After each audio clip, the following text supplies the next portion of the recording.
बिस्मिल्लाहिर्रहमानिर्रहीम।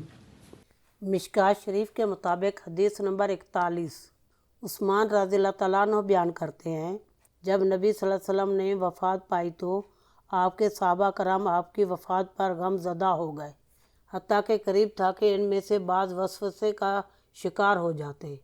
उस्मान रज़ियल्लाहु तआला अन्हु बयान करते हैं, मैं भी उन्हीं में से था। बस मैं बैठा हुआ था कि इस असना में उमर रज़ियल्लाहु तआला अन्हु पास से गुज़रे और उन्होंने मुझे सलाम किया, लेकिन शिद्दत गम की वजह से मुझे इसका कोई पता नहीं चला।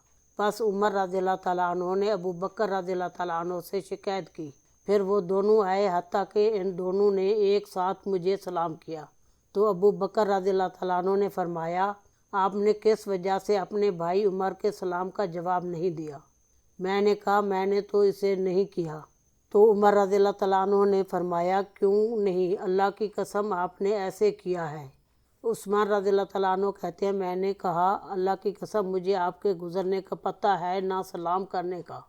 अबू बकर रज़ियल्लाहु तआला अन्हु ने फरमाया, उस्मान ने सच फरमाया, किसी अहम काम ने आपको इससे गाफिल रखा होगा।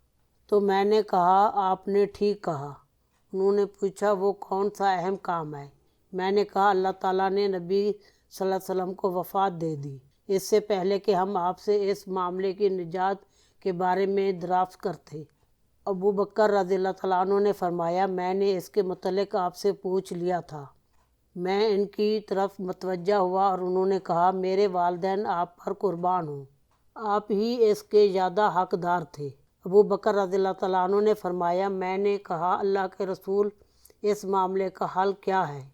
रसूलुल्लाह सल्लल्लाहु अलैहि वसल्लम ने फरमाया, जिस शख्स ने मुझसे वो कलमा जो मैंने अपने चचा पर पेश किया लेकिन उसने इनकार कर दिया, कबूल कर लिया तो वही इसके लिए निजात है। रवाए अहमद हदीस नंबर 1/6।